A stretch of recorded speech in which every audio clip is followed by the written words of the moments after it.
কনিষ্ঠ ভ্রাতৃ ও শ্রোতৃমণ্ডলী, জবানিকার অন্তরালে অদূরে সুদূরে শ্রদ্ধাস্পদিনী স্নেহাশিস মা ও ভগ্নীগণ, মোটামুটি রাত ভালোই হয়েছে। খুব বেশি বক্তব্য দেওয়ার সময় আমার হাতে নাই। সংক্ষিপ্ত আকারে আমি যে আয়াত পড়েছি তার বিষয়ে কিছু আলোকপাত করে সমাপ্ত করব ইনশাআল্লাহ। আউযু বিল্লাহি মিনাশ শাইতানির রাজিম। ইউরিদুনা লিইউতফিউ নূরাল্লাহি বিআফওয়াহিহিম ওয়াল্লাহু মুতিম্মু নূরিহি ওয়ালাউ কারিহাল কাফিরুন।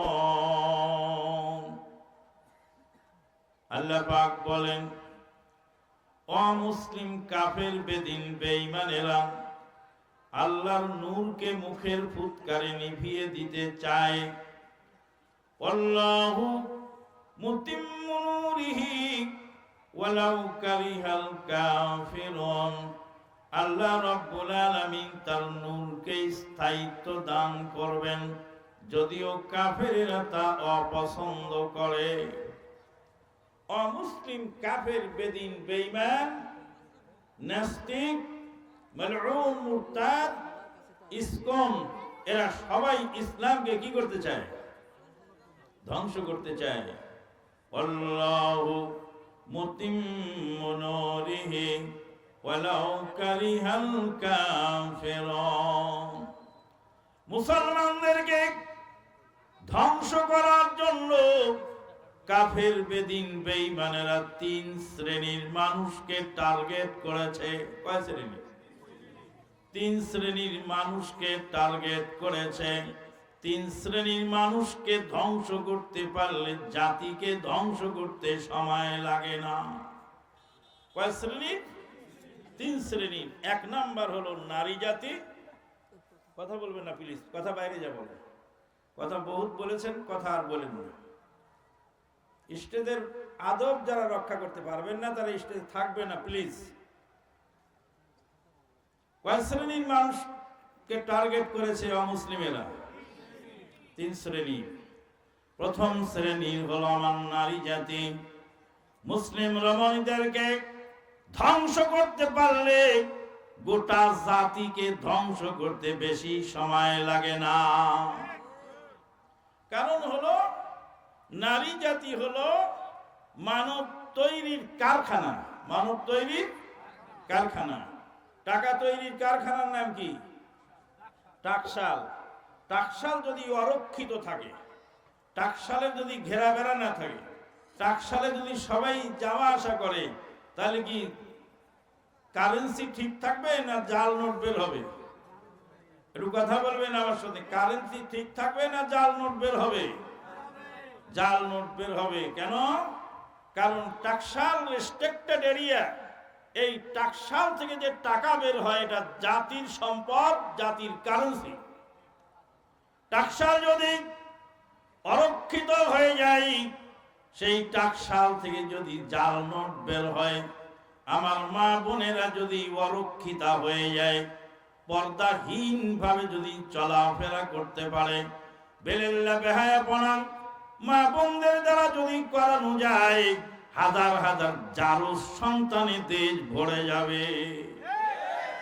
এই জন্য ইহুদি নাসারারা সর্বপ্রথম আমাদের মা বোনদেরকে টার্গেট করেছে।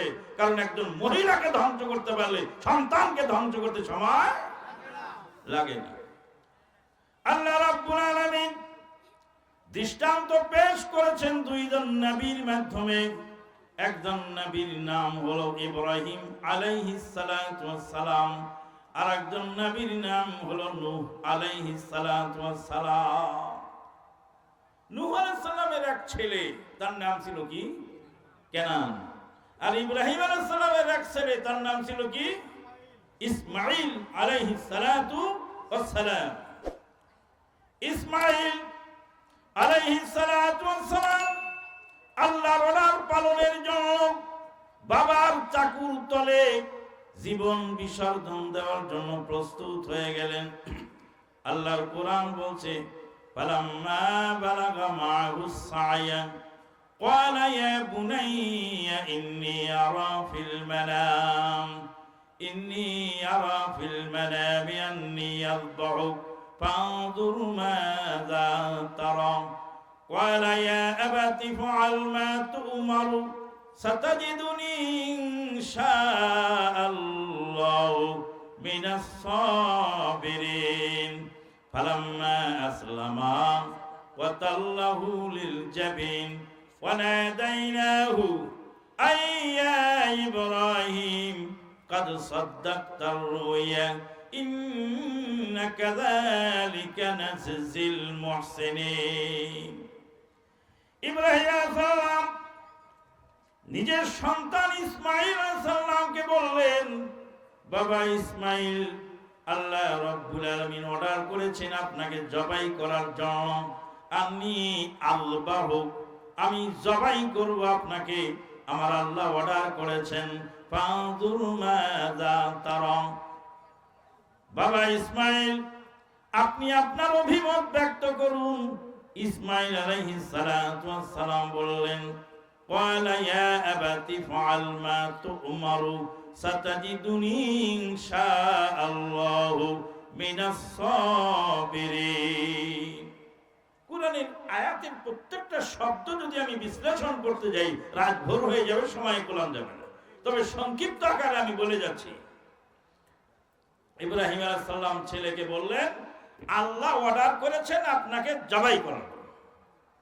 আর আমার দেশে কেতাবলায় কি লিখে রেখেছে কেতাবে?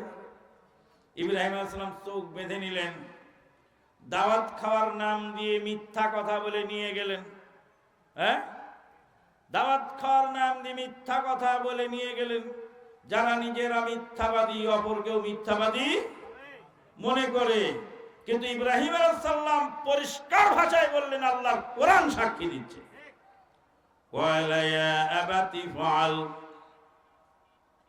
ক্বালা ইয়া বুনাইয়া ইন্নী আরা ফিল মানামি আন্নী আযবাহুক ফানজুর মাযা তারা ক্বালা ইয়া আবাতি ফাআল মা তু'মারু সাতাজিদুনি ইনশাআল্লাহু মিনাস সাবিরিন। ইব্রাহিম আলাইহিস সালাম আল্লাহর হুকুম পালন করবেন, সন্তানকে জবাই করবেন। সন্তানকে জিজ্ঞেস করছেন কেন?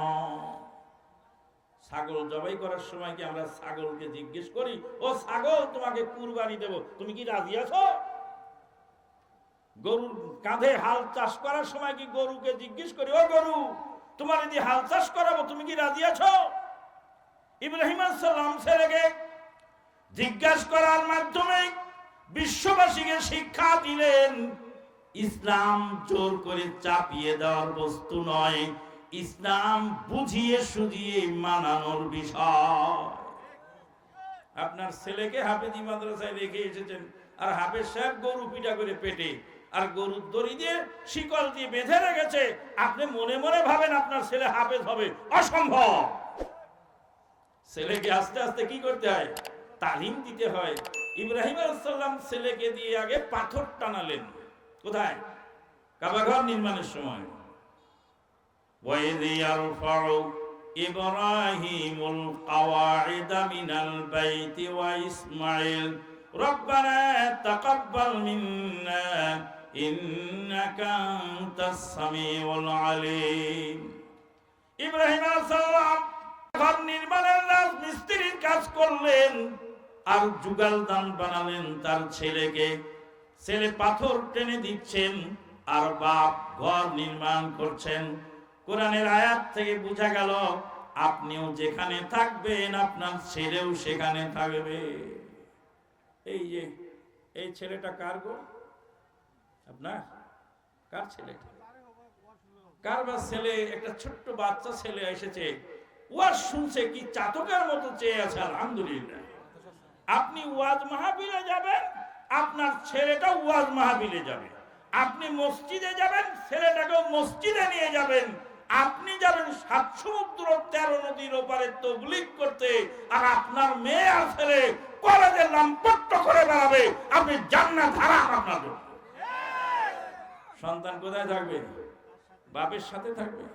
ইব্রাহিম আলাইহিস সালাম কাবা ঘর নির্মাণ করছেন, ইসমাইল সাথে বাপের জোগাড়দার হিসাবে কাজ করছেন।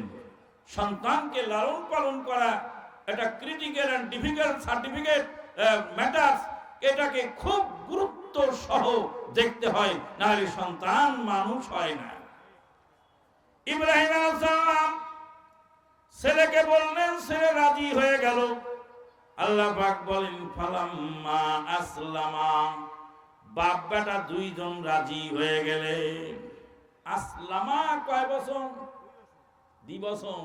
আসলামা আসলামা, কিছু কিছু মৌলবী আছে কোরআন তেলাওয়াত ভুল পড়ে আর বলে একটু একটু টানটুন কম বেশ হলে সমস্যা নেই। আসলামা মানে একজন আত্মসমর্পণ করলেন, আসলামা একটু টান দিলেই হয় দুইজন। ফালাম্মা আসলামা ওয়া তাল্লাহু লিল জাবিন, বাপ বেটা দুইজন রাজি হয়ে গেলেন। ইব্রাহিম আলাইহিস সালামের ছেলে রাজি, জবাই হবে, আর ইব্রাহিম আলাইহিস সালাম জবাই করবেন। আল্লাহর কোরআন বলছে ওয়া তাল্লাহু লিল জাবিন, ইব্রাহিম আলাইহিস সালাম ছেলে ঠ্যাং ধরে উল্টো ফেলে দিলেন। কসাই যেভাবে আপনার ছাগল জবাই করার সময় ঠ্যাং ধরে উল্টো করে পাছার মেরে ফেলে দেয়, ইব্রাহিম আলাইহিস সালাম সন্তানটাকে ওইভাবে 86 বছর বয়সে বা তারও বেশি বয়স, এই বয়সে সন্তানটাকে উল্টো করে ফেলে দিলেন, আর চাকু নিয়ে সন্তানকে জবাই করার জন্য প্রস্তুত হয়ে গেলে।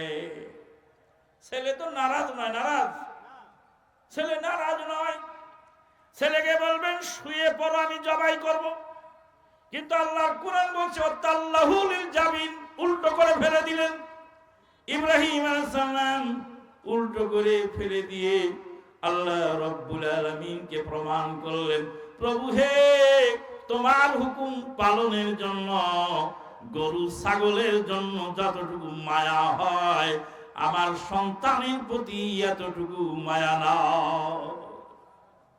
সন্তান জবাই করব গরু ছাগলের মতো। সম্মানিত উপস্থিতি, ছেলে নামাজ না পড়লে যদি 10 বছর হয়ে যায় কি করতে হয়? মার দিতে হয়। মার দিতে যদি মায়া লাগে, এই সন্তান আপনাকে জাহান্নামে নেওয়ার জন্য যথেষ্ট।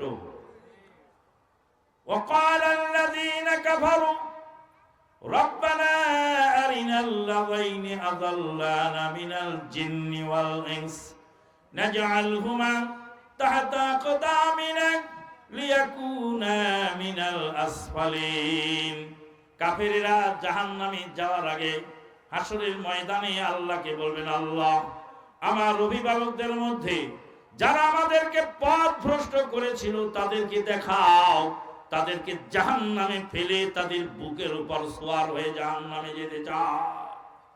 সন্তান আপনার প্রতি মায়া করবে না। হাসরের ময়দানে সন্তান বাপ মায়ের বিরুদ্ধে মামলা করবে। বাবা স্কুলে না যাওয়ার কারণে শাসন করেছিল, মসজিদে যাই নাই শাসন করে নাই, বাজারে না যাওয়ার কারণে মারপিট করেছিল, মসজিদে না যাওয়ার কারণে মারধর করে নাই। 10টি টাকা হারিয়েছিলাম, বাবা মারতে মারতে পিঠের ছাল তুলে ফেলেছিল, ঈমান হারায় বেঈমান হয়েছিলাম, বাবা মা একটু ভুরুক্ষেপ করে না। সেখানে গিয়ে পার পাওয়া যাবে না। ইব্রাহিম আলাইহিস সালাম আল্লাহর হুকুম পালনের জন্য সন্তানের প্রতি আর কোনো মায়া দয়া নেই, তাই তো উল্টো করে ফেলে দিলেন। 7 আসমানের উপর থেকে আল্লাহ রাব্বুল আলামিন বললেন, ওয়ানাদাইনাহু আইয়া ইব্রাহিম قد صدقت الرؤيا إنك كذلك نجزي المحسنين।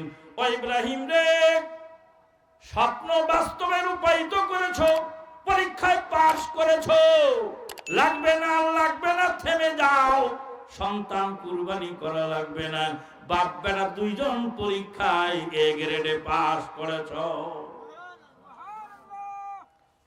একজন নবীর ছেলে এমন যে আল্লাহর অর্ডারে কুরবান হওয়ার জন্য প্রস্তুত। আর একজন নবীর ছেলের নাম কি? কেনান। কেনানকে তার বাবা কি বললেন? ওয়ানাদা নূহুন ইবনাহু ওয়া হুয়া ফি মাযিলিন ইয়া বুনাইর কাব মা'না ওয়া লা তাকুম মাল কাফিরিন। নূহ আলাইহিস সালাম মহাপ্লাবনে সন্তান ভেসে যাচ্ছে, ডাক দিয়ে বললেন, কেনান, বাবা কেনান, আমার সঙ্গে কিস্তিতে সওয়ার হও। গ্রামবাসী সবাই সওয়ার হয়েছে, গরু ছাগল সওয়ার হয়েছে, বিভিন্ন পশু প্রাণী সওয়ার হয়েছে, কিন্তু নবীর বেটা নবীর কিস্তিতে সওয়ার হতে রাজি নয়। কেনান বলছে, সাওয়ি ইলা জাবালি ইয়াসিমুনি মিনাল মা। আব্বাজান, ওই যে পাহাড় দেখা যায় জুদি পাহাড়, ওই জুদি পাহাড়ে গিয়ে আমি আশ্রয় গ্রহণ করব। তোমার আল্লাহ জুদি পাহাড়কে ডুবাতে ক্ষমতা রাখে না। জুদি পাহাড় তোমার আল্লাহ ডুবাতে পারবে না। কে বলছে এটা? নূহ আলাইহিস সালামের ছেলে কেনান, নবীর বেটার কথার সিরি শুনছে। নূহ আলাইহিস সালাম বলেন, লা উসিমাল ইয়াউমা মিন আমরিল্লাহ। বাবা কেনান, আল্লাহর অর্ডারে মহাপ্লাবনে দেশ দুনিয়া সব ধ্বংস হয়ে যাবে। আজকের দিনে যদি পারের কোনো ত্রুটি নাই। আল্লাহ রাব্বুল আলামিন বলেন, বাপ বেটাকে বুঝাচ্ছিলেন আর বেটা বাপের বিরুদ্ধে চলছিলেন। ওয়াহালা বাইনাহুমাল মাউজ, বিশাল একটা ঢেউ চলে এলো। ওয়াহালা বাইনাহুমাল মাউজ, বাপ আর বেটার মাঝখানে বিশাল একটা ঢেউ আসলো।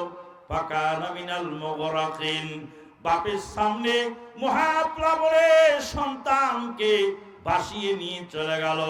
এত বড় জলিলুল কদর নবী ফেল ফেল করে সন্তানের দিকে চেয়ে রইলেন।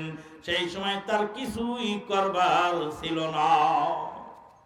হেদায়েত কার হাতে? আল্লাহর হাতে।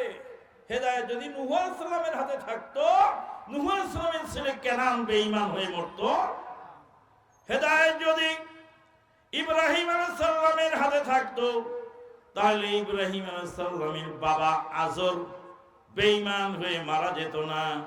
হেদায়েত যদি আমার নবী মুহাম্মদুর রাসূলুল্লাহ সাল্লাল্লাহু আলাইহি ওয়াসাল্লামের হাতে থাকতো, তাহলে আমার নবীর চাচা আপন আবু তালেব বেঈমান হয়ে মরতো না। আবু তালেব বেঈমান হয়ে মারা গেল। নবী সাল্লাল্লাহু আলাইহি ওয়াসাল্লাম কালেমা পড়ার জন্য বললেন, কিন্তু কালেমা না পড়ে তিনি বললেন, বাপ দাদার ধর্ম পালন করব। কি বললেন? বাপ দাদার ধর্ম পালন করব।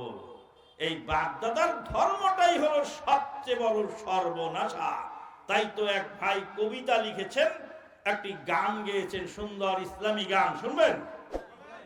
কি বলেছেন আকাবির, কি বলেছেন তোমার পীর, কি বলেছেন আকাবির, কি বলেছেন তোমার পীর, কি বলেছেন তোমার বাপ দাদারা।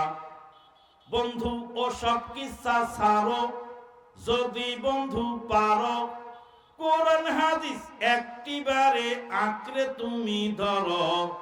কি বলেছেন আকাবির, কি বলেছেন তোমার পীর, কি বলেছেন তোমার বাবু দাদারা। আল্লাহ নবী আবু তালেবের কাছে গিয়ে হেদায়েতের দাওয়াত দিয়ে বললেন, চাচা একবার আমার সঙ্গে কালেমা পড়ুন, কালেমা পড়ে ইসলাম গ্রহণ করুন। চাচা বলে, আলা দীনি আব্দুল মুত্তালিব, আমি আব্দুল মুত্তালিবের ধর্মের উপরে মরতে চাই। মক্কার লিডারদের দিকে তাকায় তিনি বেঈমান অবস্থায় মৃত্যুবরণ করলেন। নবী চিন্তিত হলেন, দুঃখ পেলেন, ব্যথা পেলেন, কষ্ট পেলেন। নবীর দিলটা হাহাকার করে উঠল। আল্লাহ রাব্বুল আলামিন নবীকে সান্ত্বনা দেওয়ার জন্য বললেন, ইন্নাকা লা তাহদি মান আহবাব, ওয়ালাকিন্নাল্লাহা ইয়াহদি মান ইয়াশাউ ওয়া হুয়া আ'লামু বিল মুহতাদিন। আল্লাহ বলেন, নবী গো, আপনি যাকে ইচ্ছা হেদায়েত করতে পারেন না, আল্লাহ যাকে ইচ্ছা হেদায়েত করেন। আল্লাহ রব্বুল আলামিন যাকে ইচ্ছা, আল্লাহ ভালো করে জানেন কাকে হেদায়েত দেবেন আর দেবেন না। আবু তালেবের মৃত্যু থেকে শিক্ষণীয় হলো এই যে বাপ দাদার কারণে অনেক মানুষ অন্যায় করে টেরও পায় না। যারা সনাতন ধর্মের অনুসারী মূর্তির পূজা করে, এদের মধ্যে doctor, master, professor, barrister, lawyer, জ্ঞানী গুণী, শিক্ষক, বিজ্ঞানী, জ্ঞানী গুণী লোক আছে না সেখানে?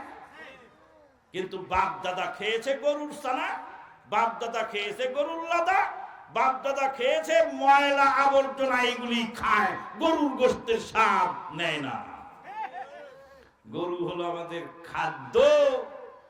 তোদের দেবতারে আমরা খেয়ে ফেলি, হজম করি, ওর গোশত খাই, হাড্ডি খাই, রগ রেশা খাই, ওর মগজ ভুনা করে খাই, ওর নারী ভুঁড়ি পর্যন্ত মজা করে খাই, ওর পায়া দিয়ে নিহারি বানায় খায়। তোমার দেবতা আমার খাদ্য, তোমার দেবতাকে হজম করে ফেলি। এই জন্য আহলে হাদিস আন্দোলনের মহতারাম আমিরে জামাত বলছেন, হে মোদি, গরুর সরকার হয়েও না, মানুষের সরকার হও। গরু তোমার দেবতা, গরু আমার খাদ্য। গরুর পূজা করে। ভারতের পণ্ডিত জওহরলাল নেহেরুকে জিজ্ঞেস করা হলো, নেহেরুজি আপনারা গরুর পূজা করেন? গান্ধীকে জিজ্ঞেস করা হয়েছিল, গান্ধীজি গরুর পূজা করেন কেন? গান্ধী বলছে, গরু আমাদের মা, মা দুধ পান করিয়েছে মাত্র 2 বছর, আর গরু দুধ পান করায় সারা জীবন মায়ের চেয়ে বেশি মূল্যবান। আমি একবার দিনাজপুরে গিয়ে ওই আব্দুর রহমানের ওখানে, ওই আব্দুর রহমান আছে না, চলে গেছে পলাতক, আব্দুর রহমানের ওখানে একবার মাহফিলে গিয়ে, তো আমি তো জানি না যে ওটা সনাতন ধর্মের হোটেল, ওই হোটেলে গরুর গোশত নিয়ে খেতে বসেছি, আর হোটেলের ম্যানেজার আমার কাছে প্লেট কেড়ে নিয়ে একদম ঘুরে ফেলে মারলো ডাস্টবিনে, আর বলছে, আমার দেবতার হাড্ডি আমার সামনে চিবিয়ে খাও, তোমার সাহস এত বড়? আমি বললাম, গরুর গোশত খাওয়া হারাম, গরুর চামড়া দিয়ে জুতা বানায় পড়তে লাগে বড় আরাম। বললাম যে তোমরা যে গরুর দোকানে, গোশতের দোকানে গরুর গোশত, খাসির গোশত এগুলি খোঁজো, কিন্তু কোনদিন জুতার দোকানে গিয়ে জিজ্ঞেস করো না এটা কি গরুর চামড়া না খাসির চামড়া? যেই দেবতার গোশত খেলে দেবতার অবমাননা হয়, সেই দেবতার চামড়া দিয়ে জুতা বানাইলে দেবতার মান সম্মান থাকে? তার মানে মানুষ যখন আল্লাহর বিধানকে ছেড়ে নিজের মস্তিষ্ক প্রসূত কথায় চলে, তখন মানুষের ভিতরে বিবেক থাকে না, মানুষের ভিতরে বিবেক থাকে না। সম্মানিত উপস্থিতি, এই মর্মে অনেক ঘটনা আছে, সেগুলি বলার সময় এখন নেই।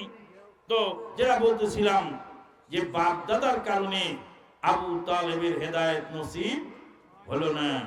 আবু তালেব নবীকে সাহায্য করেছিলেন কিনা? নবীকে সাহায্য করেছিলেন। তাহলে নবীর চাচা কাফের, সেই কাফেরের সাহায্য নবী গ্রহণ করেছেন এবং ইসলামের কাজে লাগিয়েছেন। আমরা যদি কোনো নাফরমান ব্যক্তির সাহায্য গ্রহণ করি, তা আমাদের বিরুদ্ধে তো আপনারা অনেক সময় অনেক কথাই বলেন যে অমুকের সাহায্য অমুকে নিল। তাহলে নবী তার আপন চাচা কাফের আবু তালেবের সাহায্য নিয়েছিলেন। আবু তালেব বেঈমান অবস্থায় মারা গেল। নবী সাল্লাল্লাহু আলাইহি ওয়াসাল্লাম বলছেন, আমার চাচা হাসরের ময়দানে আগুনের উপরে দাঁড়িয়ে থাকবে, আর তার মাথার মগজ গলে গলে পড়বে, কিন্তু আমি কিছু করতে পারবো না। দুঃখজনক হলেও সত্য, আজকাল এক শ্রেণীর পীর সাহেব আছেন, যারা পীরের দোহাই দিয়ে পরকালে নাজাত পাবেন, মুক্তি পাবেন বলে দাবি করে থাকেন। ব্রাহ্মণবাড়িয়ার এক ভণ্ড বক্তা আছে, সেই বক্তা বলছে, কেরামান কাতেবিন রোজ হাসরের দিন, কেরামান কাতেবিন রোজ হাসরের দিন, আল্লাহ তাআলার দরবারে যদি করেন অভিযোগ, আমি বলবো দুনিয়ায় ছিলাম খাজা বাবার লোক। খাজা বাবার লোক বলে পার হওয়া যাবে? কোন বাবার নাম দিয়ে পার হওয়া যাবে? যদি পার হওয়া যেত তাহলে নবীর চাচা নবীর নাম দিয়ে পার হয়ে যেতে পারতে। ভাইরা আমার, আমরা তার পাল্টা জবাব দিয়েছি, কেরামান কাতেবিন পাইবে যেই দিন, কেরামান কাতেবিন পাইবে যেই দিন, তোরা যারা ছিলি ল্যাংটা খাদার লোক, জুতো পিটাইয়া কবে জাহান্নামে ঢোক। সম্মানিত উপস্থিতি, তাহলে নূহ আলাইহিস সালামের ছেলে কেনান প্লাবনে ভেসে গেল। দুইজনই নবীর ছেলে। ইসমাইল আলাইহিস সালামের শরীরে ইব্রাহিম আলাইহিস সালামের রক্ত, আর নূহ আলাইহিস সালামের শরীরে কেনানের ছেলে নূহ আলাইহিস সালামের রক্ত কেনানের শরীরে প্রবাহিত। একজন নবীর সন্তান ইমানদার, আল্লাহর রাস্তায় কুরবান হওয়ার জন্য প্রস্তুত, আর আরেকজন নবীর ছেলে বেঈমান হয়ে প্লাবনে ভেসে গেল। এই দুই নবীর সন্তানের মধ্যে সমস্যাটা কোথায় ছিল বলতে পারবেন? সমস্যা কোথায়? সমস্যাটা ছিল মায়ের মধ্যে। কেনানের বাবাও নবী, ইসমাইল আলাইহিস সালামের বাবাও নবী। দুইজনের বাবা ঠিক আছেন, কিন্তু ইসমাইল আলাইহিস সালামের মা ছিলেন মা হাজেরা, পাক্কা ইমানদার। মা হাজেরা ছিলেন পাক্কা ইমানদার। আর নূহ আলাইহিস সালামের স্ত্রী ছিলেন ওয়াহেলা, সেই ওয়াহেলা ছিল পাক্কা বেঈমান। নূহ নবীর স্ত্রী কি ইমানদার না বেঈমান? নূহ আলাইহিস সালামের স্ত্রী ইমানদার না বেঈমান? লূত আলাইহিস সালামের স্ত্রী ইমানদার না বেঈমান? একজন মহিলা এসে আমাকে বলছেন, মা বোনেরা একটু ভালো করে শোনেন, বলছে, মাদানী সাহেব, আমার স্বামী এত বড় জালেম, তার সংসার করা আমার জন্য খুব কঠিন। মহিলাকে জিজ্ঞেস করলাম, আপনার স্বামী কি ফেরাউনের চেয়েও খারাপ নাকি? কয় না, ফেরাউন তো দুর্ধর্ষ কাফের, আমার স্বামী তো আর কাফের নয়, আমার স্বামী তো ইমানদার। বললাম, না, ফেরাউনের মতো দুর্ধর্ষ কাফেরের সংসার করলেন মা আসিয়া, বিবি আসিয়া। ফেরাউনের সংসার করে জান্নাতের সার্টিফিকেট দুনিয়াতে পেয়ে গেলেন। আল্লাহ রাব্বুল আলামিন ফেরাউনের যুগে আসিয়ার কথা কুরআনুল কারীমের মধ্যে উল্লেখ করে বলছেন, ইয ক্বালাত রাব্বি বিনিলি ইনদাকা বাইতান ফিল জান্নাহ ওয়া নাজ্জিনি মিন ফিরআউনা ওয়া আমালিহি ওয়া নাজ্জিনি মিনাল কওমিজ যালিমিন। আল্লাহ গো, আমার স্বামী ফেরাউন জালেম, জালেমের সংসার করলাম, জালেম জীবনে আমাকে কোনদিন আদর সোহাগ করে নাই, স্বামীর সোহাগ থেকে বঞ্চিত আমি এক হতভাগা রমণী। আল্লাহ গো, তোমার কাছে আমার জন্য একটা জান্নাতের ঘর বানায় দাও। ফেরাউন কমেনাতে আসিয়ারও পায়ে হাতে টুকিল লোহার মেঘ কত, সাবাসো সাবাসো আসিয়া বিবি না সারিল দিনদারি, দিনদারি চাহে এই মত।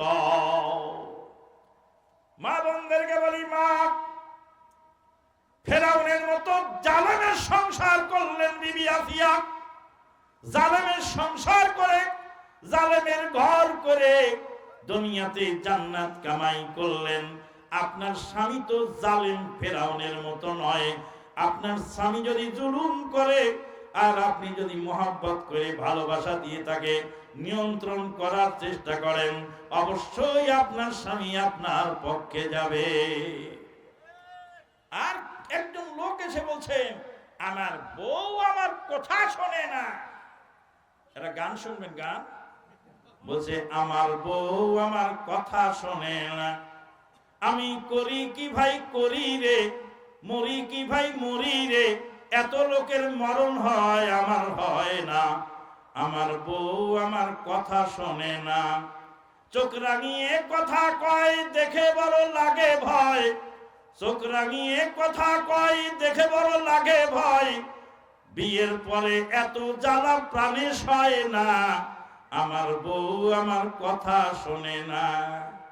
আমি বললাম ভাই রে, নূহ আলাইহিস সালাম আর লূত আলাইহিস সালাম দুইজন নবী হয়ে বেঈমান মহিলা নিয়ে সংসার করেছে, তুমি কি পারো না? তোমার স্ত্রী তো নূহ আলাইহিস সালামের স্ত্রীর মতো বেঈমান নয়, না একটু 19 বলে একটু ধৈর্য ধারণ করো। এক তবলিগ জামাতের বুজুর্গ, তবলিগ জামাত করে তো নরম সরম মানুষ, এখন তার স্ত্রী তার উপরে সকাল বিকাল স্টিম রুলার চালায়। তার এক বুজুর্গ জিজ্ঞেস করছে, ভাই ভাবি নাকি খুব জাল্লাদ? কয় আর বলিস না রে ভাই, তোর ভাবির জ্বালায় আমি ঝালা পালা, তোর ভাবিটার একটু বদলায় ফেলো না। কয় যে বদলাবো আর না, কার বাড়িতে যায় কারে যে আর জ্বালাবে তার নেই ঠিক, আমারে জ্বালাইতে জ্বালাইতে আমারও অভ্যাস হয়ে গেছে আর ওর অভ্যাস হয়ে গেছে, যেই কয়দিন বাঁচে আমারে জ্বালাই মরু। এই কথা যদি কোনো পুরুষ বলে তাহলে কি কোনোদিন ঝগড়া লাগে? মাঝে মাঝে আমরা যে মৌলবী মানুষ, আমাদের বাড়িতেও মাঝে মাঝে কিছু না কিছু ঘটে। হাসি দিয়ে হাসি মুখে, ওই মহিলা মানুষ এত রাগলে তো ভালো লাগে না, একটু রাগটা নিয়ন্ত্রণ করো। হাসি দিয়ে কি সব কিছু পাওয়া যায়? হ্যাঁ, হাসি দিয়ে সব কিছু জয় করা সম্ভব। আল্লাহর নবী সাল্লাল্লাহু আলাইহি ওয়াসাল্লাম আমাদেরকে শিক্ষা দিয়েছেন। নবী সাল্লাল্লাহু আলাইহি ওয়াসাল্লামের বাড়িতে মেহমান বসা আছেন, বুখারীর হাদিস। নবীর বাড়িতে মেহমান বসে আছেন, আর নবীর স্ত্রীগণ, অন্য স্ত্রী তার বাড়ি থেকে কিছু খাবার পাঠিয়ে দিয়েছে। বুখারীর হাদিস বলছি, শুনুন। খাবার পাঠিয়ে দিয়েছে আর এক স্ত্রী মা আয়েশা সিদ্দিকা রাদিয়াল্লাহু তাআলা আনহার বাড়িতে। মা আয়েশা সিদ্দিকা রাদিয়াল্লাহু তাআলা আনহা দেখে একদম গরম হয়ে গেছে। আজকে আমার বাসায় থাকার পালা, নবী সাল্লাল্লাহু আলাইহি ওয়াসাল্লাম আমার ঘরে আজকে থাকবেন, ভালো মন্দ শাকসবজি যা খাওয়াই আমি খাওয়াবো, তো আবার এক্সট্রা খাতির করে ওই বাড়িতে তার খানা কেন পাঠালো? যেই দাসী খাবার নিয়ে আসছিল তার হাতের উপর মারলেন লাঠি দিয়ে বাড়ি। বাড়ি মারার সাথে সাথে পিয়ালা তো পড়ে ভেঙে গেল, খাদ্য তো ছিটে গেল। উপস্থিত সাহাবীগণ এই দৃশ্য দেখলেন। আপনারা যদি আমার বাড়িতে যান আর আমার স্ত্রী যদি কাজের মেয়ের হাতে বাড়ি দিয়ে খাদ্য ঢেলে ফেলে আর খাদ্যের বাটি ভেঙে ফেলে, তাহলে কি আমার স্ত্রী আমার বাড়িতে থাকতে পারবে? আমি বলবো, বেহুদা, তুই মেহমানের সামনে আমাকে অপমান করেছিস। নবী সাল্লাল্লাহু আলাইহি ওয়াসাল্লাম তা বললেন না। নবী সাল্লাল্লাহু আলাইহি ওয়াসাল্লাম বললেন, সাহাবীদের দিকে তাকিয়ে বললেন, গারাত উম্মুকুম, তোমাদের মা রেগে গেছেন, তোমাদের মার শরীরে রাগ বেশি, তাই তো রেগে গেছেন, তোমাদের মায়ের অভিমান বেশি, তোমাদের মা অভিমান করেছে। সাহাবীদের সামনে মুস্কি হাসি দিয়ে নবী সাল্লাল্লাহু আলাইহি ওয়াসাল্লাম ঘটনাটা স্বাভাবিক করলেন। ভেঙে টুকরো টুকরো হয়ে যাওয়া পিয়ালাগুলি একত্রে নিজ হাতে জমা করলেন। মা আয়েশা সিদ্দিকা রাদিয়াল্লাহু তাআলা আনহার ঘর থেকে যেরকম পিয়ালা ভেঙেছিল ওরকম আরেকটা পিয়ালা ওই দাসীর হাতে দিয়ে বললেন, যে খাবার পাঠিয়েছিল তার পিয়ালা তাকে ফেরত দিয়ে দাও। হাসি মুখে অনেক কিছু বরণ করা সম্ভব। বলছিলাম, নূহ আলাইহিস সালামের স্ত্রী ছিল বেঈমান, বেঈমানের ঘরে বেঈমান সন্তান জন্ম নিল। বেসন যতই ভালো হোক না কেন, মাটি যদি বালু মাটি হয়, কসকসা বালুর মধ্যে ভালো ফসল উৎপন্ন হয় না। বাপ যত ভালোই হোক না কেন, যেই ফ্যাক্টরিতে মানুষ তৈরি হয়, যেখান থেকে মানুষ উৎপন্ন হয়, সেই রমণী যদি খারাপ হয়, তবে নবীর বেটা হলেও সেই খারাপ মহিলার ঘরে ভালো সন্তান আশা করা যায় না। মহিলাদেরকে টার্গেট করেছে ইহুদি নাসারারা। মহিলাদেরকে ঘর থেকে বের করে বেলিল্লাহ বেহায়াপনা করতে পারলে গোটা জাতিকে ধ্বংস করা সম্ভব। আপনাদের এলাকায় এনজিও আছে নাকি? মহিলা সমিতি আছে? শোনেন মুমিনগণ, একটু জাগরণই গাই, মন খারাপ হয় না তো? শোনেন মুমিনগণ, এনজিওদের হইল আগমন মুসলমানের চিরশত্রু ইস্ট ইন্ডিয়ার দালালেরা। মোড়ে মোড়ে স্কুল খুইলা করতেছে ইমান হারা, সুদের টাকায় কিস্তি দিয়া করছে ইমানকে হরণ। এনজিওদের হইল আগমন। বাংলাদেশের রাস্তাঘাটে করছে ওরা তুতের চাষ, যেমনি ভাবে করেছিল ইস্ট ইন্ডিয়া নীলের চাষ। সুদের টাকায় কিস্তি দিয়া করছে পর্দা বিসর্জন। এনজিওদের হইল আগমন। মুসলিম রমণীদের থাকার জায়গা কোথায়? ঘর কোথায়? মুসলিম রমণীদের জন্য মা বোনেরা মনোযোগ দিয়ে শোনেন, ইসলাম 3টি মূলনীতি দিয়েছে। 1 নম্বর মূলনীতি হলো মহিলা ঘরের মধ্যে থাকবে, বিনা প্রয়োজনে বাড়িতে বের হবে না। 2 নম্বর মূলনীতি, বাড়ি থেকে বের হতে হয় যদি প্রয়োজনে, তাহলে বোরকা পরে বের হবে। 3 নম্বর মূলনীতি, তার কণ্ঠের মধ্যে পর্দা আছে, তার পারফিউমের মধ্যে পর্দা আছে, তার অর্নামেন্টসের মধ্যে পর্দা আছে। আল্লাহ রাব্বুল আলামিন বলেন, ওয়াকারনা ফি বুয়ুতিকুন্না ওয়ালা তাবাররাজনা তাবাররুজাল জাহিলিয়াতিল উলা। হে রমণীগণ, তোমরা তোমাদের ঘরেই অবস্থান করো, প্রাক জাহিলিয়াতের নগ্ন প্রদর্শনী করে রাস্তায় বের হয়েও না। মহিলারা ঘরে থাকবে। এখন বলবেন মহিলারা খাবে কি? নিজের পায়ে দাঁড়াতে হবে, নিজের পায়ে দাঁড়াতে হবে। ভালো করে শুনে রাখেন, আল্লাহ গাছ সৃষ্টি করেছেন 2 রকম। এক রকম গাছ নিজের পায়ে দাঁড়ায়, আর এক রকম গাছ আছে লতা, যেটা আরেকজনের গায়ে বয়ে বয়ে উপরে ওঠে। লতা যদি বলে, লাউ গাছ যদি বলে আমি নিজের পায়ে দাঁড়াবো, সিম গাছ যদি বলে আমি নিজের পায়ে দাঁড়াবো, আঙ্গুরের গাছ যদি বলে আমি নিজের পায়ে দাঁড়াবো, দাঁড়াতে পারবে? কোথায় দাঁড়াতে হবে তাকে? আর একটা গাছের সাহায্য নিয়ে আস্তে আস্তে পেঁচায় পেঁচায় উপরে উঠতে হবে। ওই রকম মহিলারা স্বামী ছাড়া, পুরুষ ছাড়া অকেজ একা একা তারা চলতে পারে না। পুরুষেরাও মহিলা ছাড়া চলতে পারে না। মহিলারা থাকবে বাড়িতে, বাড়ির কাজ তারা করবে। ওয়াকারনা ফি বুয়ুতিকুন্না ওয়ালা তাবাররাজনা তাবাররুজাল জাহিলিয়াতিল উলা। আমাদের গাড়ির চাকা চলে, চাকার মধ্যে 2টা জিনিস থাকে, একটা থাকে টিউব আর একটা টায়ার। টিউব থাকে ভিতরে আর টায়ার থাকে বাইরে। বাইরে ঝড় বৃষ্টি রোদ কাদা মাটি সব টায়ারের উপর দিয়ে যায়, আর টিউব ভিতরে থাকে, সে বাতাস ধরে রাখে। টিউব যদি বলে আমিও বাইরে বের হব, আমি একটু বাতাস খাবো, তাহলে টায়ারকে যদি একটু কেটে দেওয়া যায়, একটু জানালা বের করে দাও, টিউব মশাই তুমি একটু বাতাস খাও, তাহলে কিছু দূর যাওয়ার পরে সরু পাথরের আঘাতে টিউবের পটকা ফুটে যায়।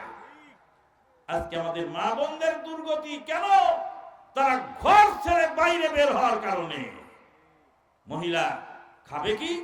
মহিলাকে খাওয়াবার জন্য 4 জন পুরুষ ইসলাম নিয়োগ দিয়েছে। কয়জন? কে কে? 1 নম্বরে বাবা, 2 নম্বরে ভাই, 3 নম্বরে স্বামী, 4 নম্বরে ছেলে সন্তান। একজন মেয়ে যখন মায়ের পেটে ভূমিষ্ঠ হয়, তখন সেই মেয়ের অভিভাবক তার বাবা। যদি বাবা অপারগ হয়ে যায়, মারা যায়, তাহলে উপযুক্ত ভাই থাকলে তার অভিভাবক। মেয়েটার বিয়ে হয়ে যাওয়ার পরে স্বামী তার অভিভাবক। ওই মেয়েটার স্বামী অপারগ হলে, মারা গেলে, উপযুক্ত সন্তান থাকলে তার অভিভাবক হয়। আল্লাহ নবী বলেন, আনা ওয়ালিউম মিল্লামান লা ওয়ালিয়া লাহা। যেই মহিলার বাবা নাই, ভাই নাই, স্বামী নাই, ছেলে নাই, কেউ নাই, যার আমি নবী রাষ্ট্রপতি তার জিম্মাদার হয়ে গেলাম। যেই মহিলার কেউ নেই তাকে ভরণ পোষণ কে দেবে? ভরণ পোষণ দেবে সরকার। কিন্তু সরকারই তো বিধবার চাল চুরি করে খায় সরকারের চেয়ারম্যান। আপনাদের এলাকার চেয়ারম্যান ভালো, কিন্তু অনেক এলাকা আছে যে চেয়ারম্যান 5 কেজি গম বিধবা মহিলা গমের লোক সামলাতে পারে না। এই জন্য বিগত প্রধানমন্ত্রী বলেছিলেন, করোনার সময় চাল দিয়েছিল, চাল চুরি করে খেয়ে ফেলেছে। তো প্রধানমন্ত্রী দুঃখ করে বলছে, এদেরকে যদি কাফনের কাপড়ও বিতরণ করতে দেয়, ওরা পাঞ্জাবি বানায় গায়ে দেবে। আর ওই প্রধানমন্ত্রীর বাবা বলেছিলেন, ভারত পেয়েছে কয়লার খনি, মিডল ইস্ট পেয়েছে তেলের খনি আর স্বর্ণের খনি, আর আমি পেয়েছি চোরের খনি। সম্মানিত উপস্থিতি, বিগত সরকারের আমলে ইন্ডিয়াতে ইলিশ মাছ পাচার হতো, তাই আমাদের দেশের লোক খেতে পারেনি।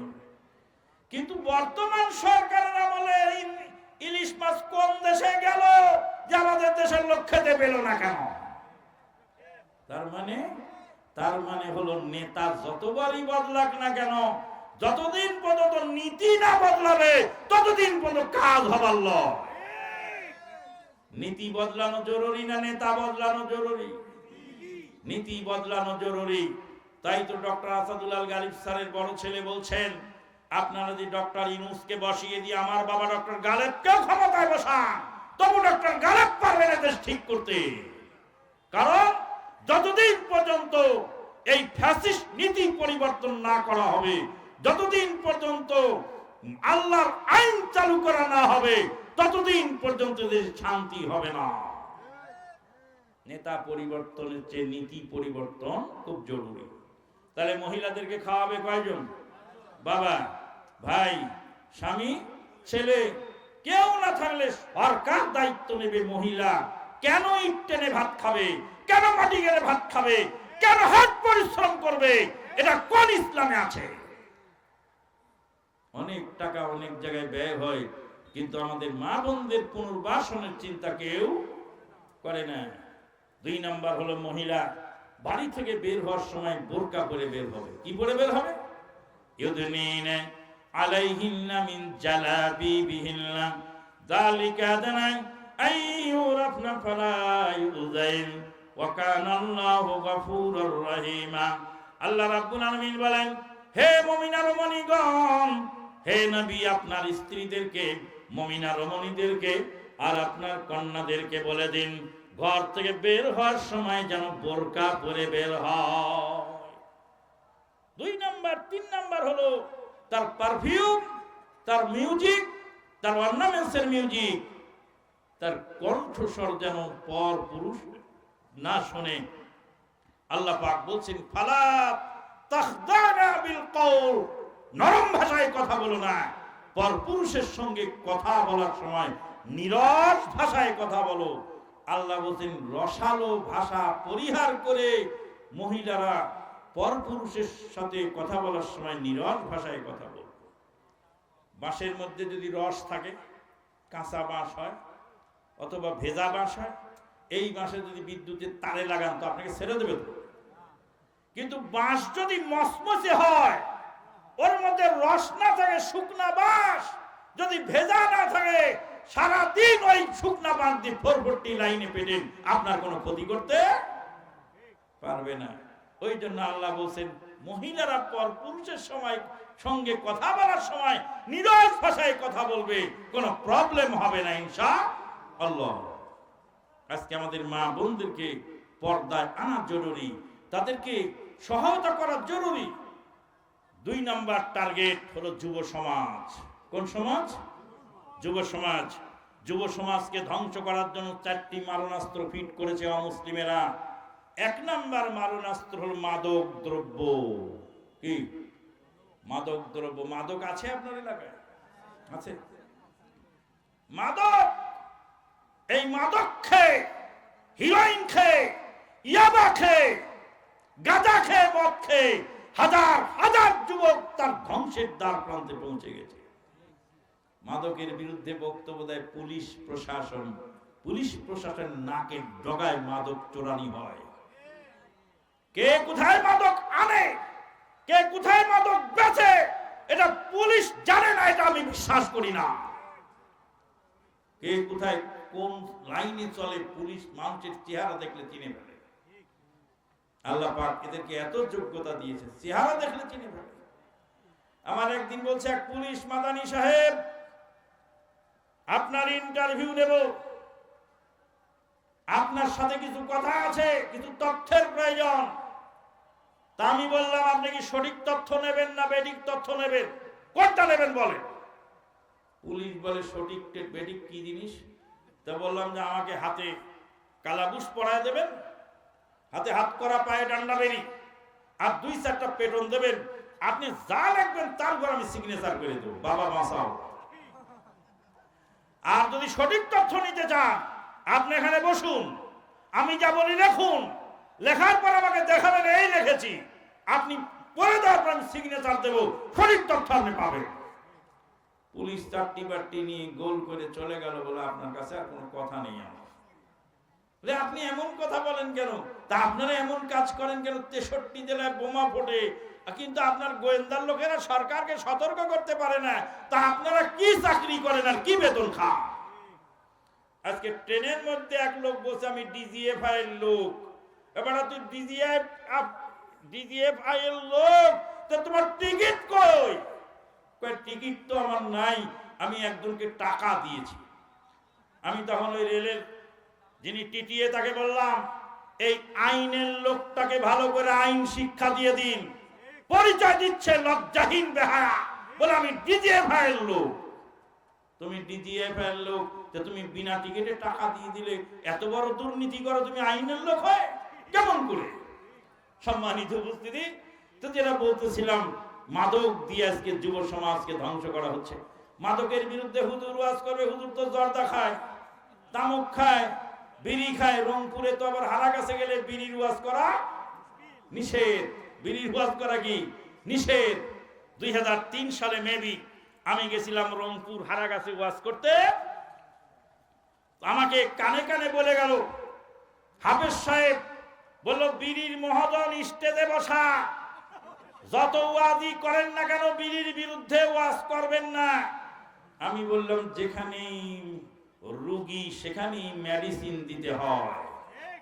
মেডিসিন কিভাবে দেব আমি একটু পরে বুঝতেছি। কোরআন হাদিসের ওয়াজ করতে করতে এক পর্যায়ে গিয়ে বললাম, পৃথিবীর সবচেয়ে বেহায়া কোম্পানি টোবাকো কোম্পানি, পৃথিবীর সবচেয়ে নির্লজ্জ কোম্পানি টোবাকো কোম্পানি, পৃথিবীর সবচেয়ে বর্বর কোম্পানি টোবাকো কোম্পানি।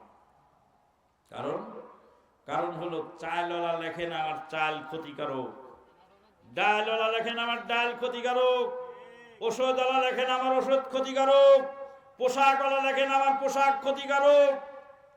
কিন্তু নিজের প্রোডাক্টের দুর্নাম, নিজের প্রোডাক্টের কার্টনের গায়ে যেই বেহায়া কোম্পানি লেখে তার নাম টোবাকো কোম্পানি। এদেশে যদি আল্লাহর ফেরেশতা জিবরিল আমিন এসে এদেশ শাসন করে, দেশে শান্তি হবে না। কারণ হলো, এদেশের খাদ্যের অভাব, এদেশে খাদ্য স্বয়ং সম্পন্ন নয়। বিদেশ থেকে খাদ্য আমদানি না করলে, পেঁয়াজ আমদানি না করলে, আলু আমদানি না করলে বছর চলে না। এত খাদ্যের অভাব থাকা সত্ত্বেও আল্লাহর জমিনে মাদক আবাদ করে আল্লাহর জমিনকে যারা কলুষিত করে, তাদের শান্তি আসতে পারে না। আল্লাহ পাক বলছেন, ইন্নাল্লাহা লা ইউগাইয়িরু মা বিকওমিন হাত্তা ইউগাইয়িরু মা বিআনফুসিহিম।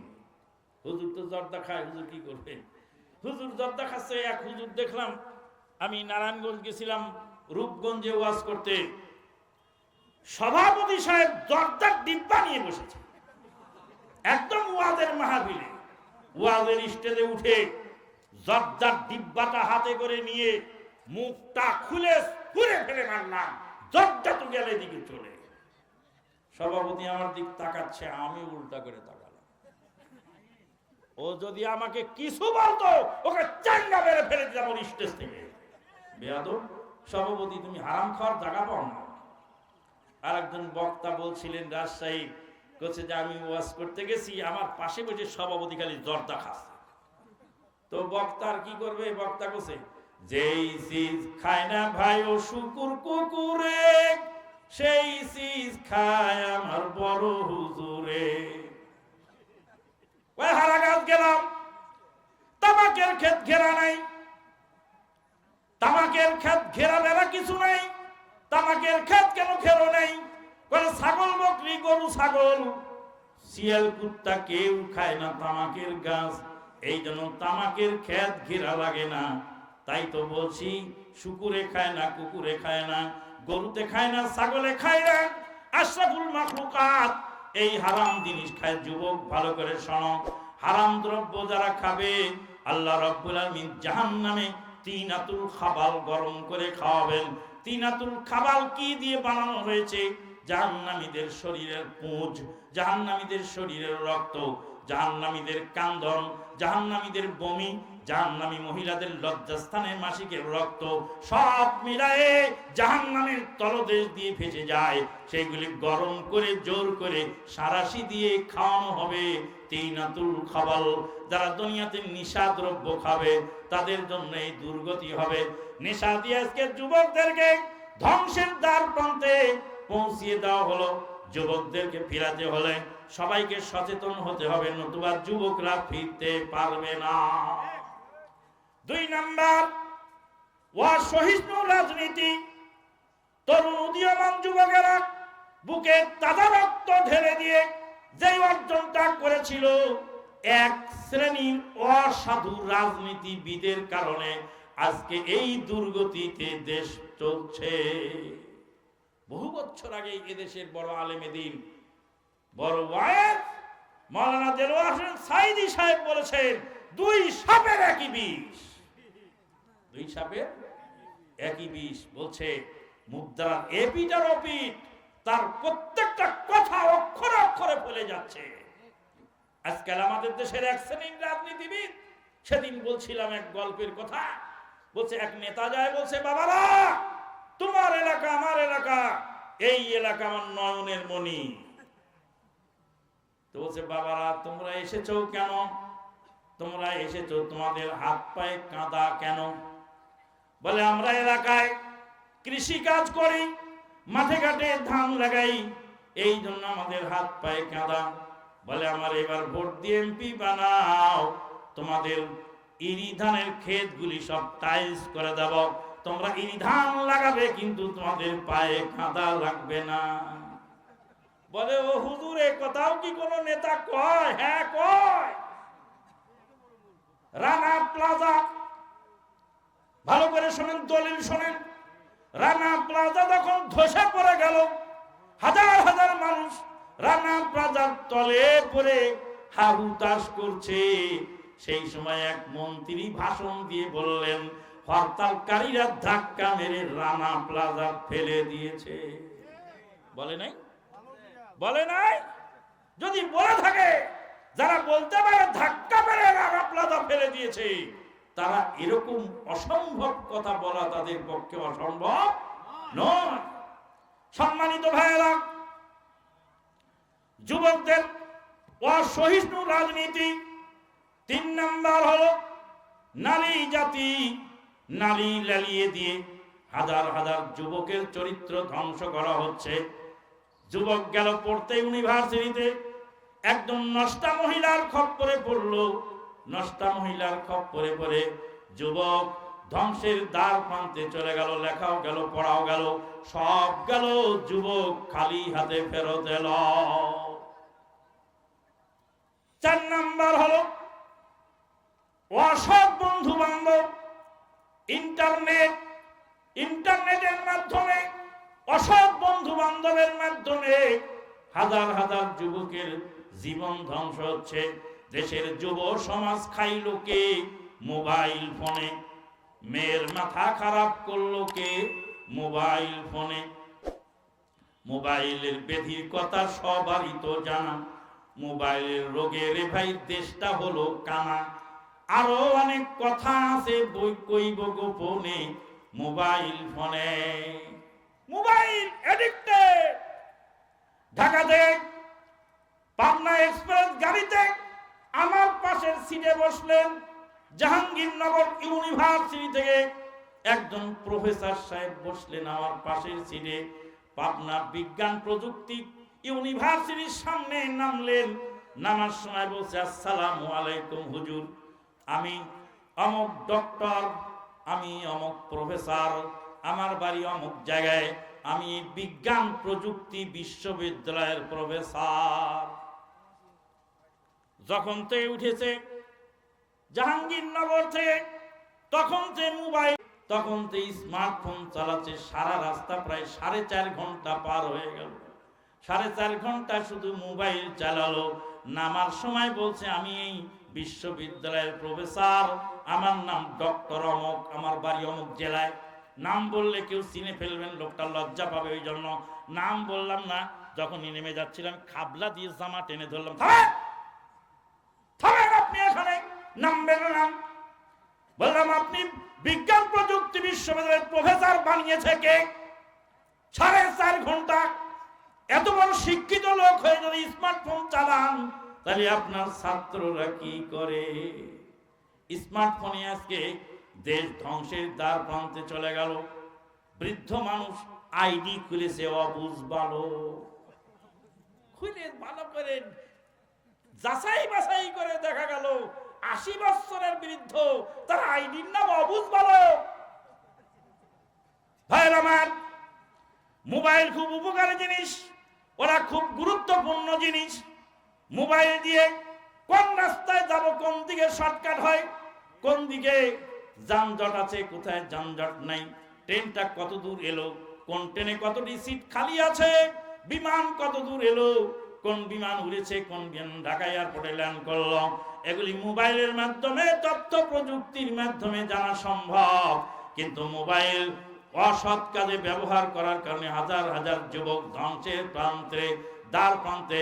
যুব শক্তিকে যদি ধ্বংস করা যায়, জাতিকে ধ্বংস করতে সময় লাগবে না, কারণ যুবকেরা হলো জাতির মেরুদণ্ড। আর 3 নাম্বার হলো উলামায়ে কেরাম।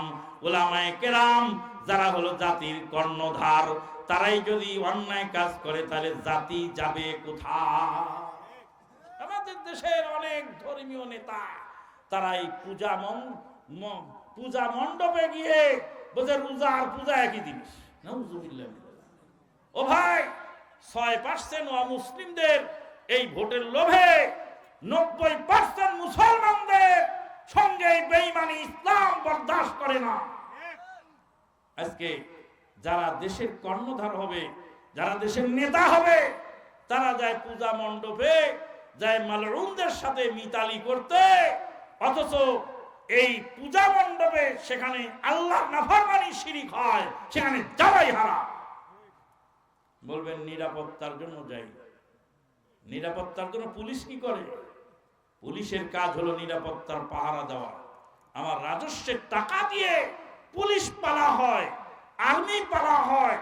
আর্মি দেশ রক্ষা করবে, আর পুলিশ প্রশাসন দেশের ভিতরের অভ্যন্তরীণ শৃঙ্খলা বজায় রাখার জন্য চেষ্টা করবে।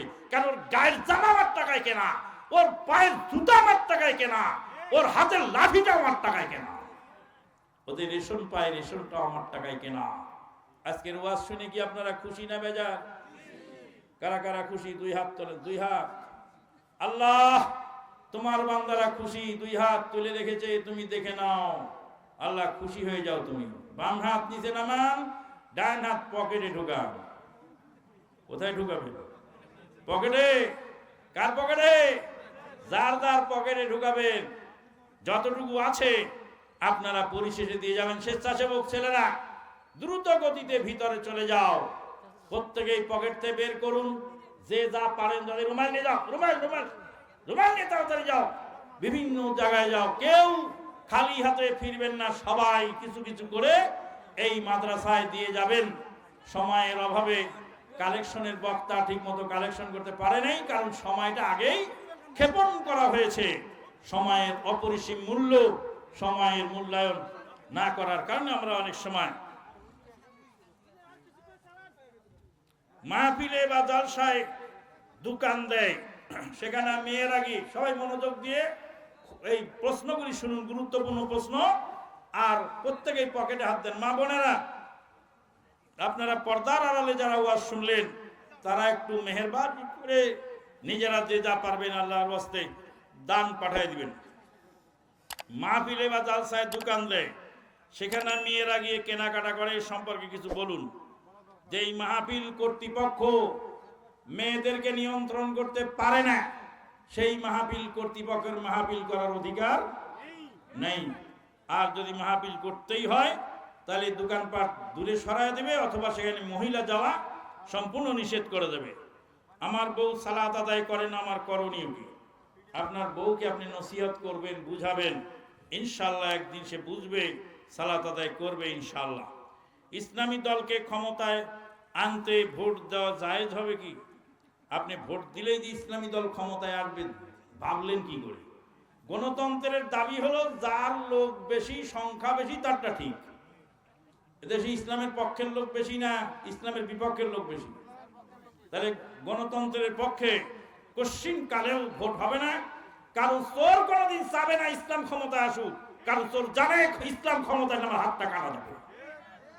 আমার প্রস্রাবের সমস্যা, এই সমস্যা আমার বেশি অসুবিধা হয়ে যায়, এ ব্যাপারে আমার করণীয় কি? প্রস্রাবের সমস্যা যদি হয়েই যায় চিকিৎসা করাবেন, এরপরে যদি কাপড়ে লেগে যায় একটু আধটু, তাহলে কাপড় বদলিয়ে সালাত আদায় করবেন। প্রয়োজনে 2 ওয়াক্ত সালাত একসঙ্গে পড়বেন। প্রয়োজনে মাগরিবের সাথে এশা পড়বেন আর জোহরের সাথে আসর পড়বেন। ফরজ গোসল না করে রান্না করা যাবে কি? ফরজ গোসল না করে রান্না করা যায়, সব কাজ করা যায়, শুধু মসজিদে ঢোকা যায় না, সালাত আদায় করা যায় না, কোরআন দেখে দেখে হাত দিয়ে ধরে পড়া যায় না। আমার বাড়িতে আমার পরিবার নামাজ আদায় করে, বিভিন্ন অন ইসলামিক কাজে জড়িত, আমি বিভিন্ন ওয়াজ নসিহত করি, কিন্তু তারা হেদায়েত হতে চায় না। এখন আমার করণীয়, আপনি আল্লাহর কাছে দোয়া করবেন আর নসিহত করবেন, হেদায়েতের মালিক আল্লাহ। হস্তমৈথুন করার পরে যে নাপাকি বের হয় তা ধুয়ে ফেললে নামাজ হবে, গোসল ফরজ হয়ে যায়। নাপাকি বের হলেই গোসল ফরজ হয়ে যায়। যে কোনোভাবে আপনার শরীর থেকে এই স্পাম যেটা গাঢ়, ওটা বের হলেই আপনাকে গোসল করতে হয়। ডক্টর জাকির নায়েক বাংলাদেশে আসবে, আপনি একজন আলেম হিসেবে আপনার মতামত। ডক্টর জাকির নায়েক স্যারকে তো মালয়েশিয়ায় গিয়ে আমি দাওয়াত দিয়ে এসেছিলাম, আর বলেছেন স্যার আমাদের রাজশাহী নওদাপাড়া তাবলিগি ইজতেমায় আপনার দাওয়াত রইল। স্যার বলছিলেন যে প্রেক্ষাপট ভালো হলে আমি অবশ্যই সেখানে যাব ইনশাআল্লাহ। ওহাবি কারা? যারা কোরআন হাদিসের পক্ষে থাকে, শিরক বেদাতের বিপক্ষে থাকে, তাদেরকে ওহাবি বলা হয়। মোহাম্মদ বিন আব্দুল ওয়াহাব নজদি রাহিমাহুল্লাহ, তিনি ছিলেন বিপ্লবী সংস্কারক। এই সংস্কারের পক্ষে যারা, তাদেরকে আপনার ওহাবি বলে। জাকির নায়েক বাংলাদেশে আসলে ভারত নায়েককে চাচ্ছে, এতে মুসলিম উম্মার ভূমিকা। নায়েককে যদি ভারত যদি চায় তো বলবো যে আমাদের বুবুজানকেও আপনারা ফেরত দেন। এনায়েতুল্লাহ আব্বাসী জনসমাজকে বলেছে ইমামের পিছে সূরা ফাতিহা পড়া লাগবে না, এটা কি ঠিক? এনায়েতুল্লাহ আব্বাসী একজন মানুষ, ছিল কাফের গ্রুপ অফ ইন্ডাস্ট্রিজের চেয়ারম্যান। দুনিয়ায় যখন যাকে মনে চায় তখনই তাকে কাফের ঘোষণা দেয়। আমির হামজা একটা ভুল করার কারণে আমির হামজাকে যে বিশ্রী ভাষায় এনায়েতুল্লাহ গালি দিয়েছে, এরা কোনো মুসলমানের পক্ষে এরা সম্ভব না। এই এনায়েতুল্লাহ আব্বাস একদিন আমাকে বক্তৃতার মধ্যে শুনলাম, বলছে পাবনার পাগলাগারদের আমানুল্লাহ হারামজাদা, নাউজুবিল্লাহ। এরা ওয়াজের মধ্যে বলছে তো মদিনা ইউনিভার্সিটি পড়ে নাই, মদিনার রাস্তা ঝাড়ু দিয়েছে। ওরা রাস্তা ঝাড়ু দিয়েছে তো মদিনা ইউনিভার্সিটির সার্টিফিকেটটা আমার চেহারা দেখে দিয়েছে, যাই দেখে আমার বাড়িতে কতটি সার্টিফিকেট আছে। সুদখোর ব্যক্তি ওয়াজ মাহফিলের সভাপতি হতে পারবে কি? আপনি বলেন। বিয়ে না করে মারা গেলে কি হবে? বিয়ে যদি উপযুক্ত হয়, বিয়ে করার শক্তি সামর্থ্য থাকে তার, তাহলে সে সুন্নতের খেলাফ করলো, এই জন্য আল্লাহর কাঠগড়ায় জবাবদিহি করতে হবে। ওয়াজ মাহফিলে 28 ইঞ্চি বক্তা দেওয়া যাবে না, না যাবে? এগুলি সব বিনোদন। এগুলি কি? এগুলি সব বিনোদন। আরে আলেমের ওয়াজে লোক হয় না অতটি, 28 ইঞ্চি দেখার জন্য আসে। তা আলেম যদি হয়, আলেমের নাম লিখবেন, ওর ওজন হাইট যে 28 ইঞ্চি তা লিখছেন কেন? মানুষ জড়ো করার কায়দা আর কৌশল, এটা একটা সিটারি ব্যবসা ছাড়া কিছু নয়। পুরুষ থেকে মহিলা হয়েছে, মহিলা থেকে পুরুষ হয়েছে, মানুষ উপচে পড়ার ঢল নেমেছে। একদিন এক ছেলে আমার গাড়ির কাছে গিয়ে বলছে যে স্যার আপনি কি পুরুষ মহিলা বক্তা? তো বললাম যে আমার এত বড় লম্বা দাড়ি, তারপরে বলিস মহিলা বক্তা। আমি শুনেছি যে মহিলা বক্তা এখানে আসবে, মহিলা বক্তা বগুড়ায় বের হয়েছে। তো এইভাবে একটা মানুষের, আমার হাইট হলো 5 ফুট 7 ইঞ্চি, তো আমার পোস্টারের মধ্যে লিখে দেন যে 5 ফুট 7 ইঞ্চি বক্তা আসবে। ওটা লেখার জরুরত আছে না? বেগানা পুরুষ ও মহিলা একসাথে জানাজা পড়তে পারবে কি? পুরুষ ও মহিলা একসাথে জানাজা পড়তে পারবে। মহিলারা পিছনে দাঁড়াবে, পুরুষরা সামনে দাঁড়াবে। বাবার রেখে যাওয়া কবরস্থানে ছেলে মেয়েরা ভাগ চায়, এখনই উক্ত কবরস্থান ভাগ করে দেওয়া যাবে কি?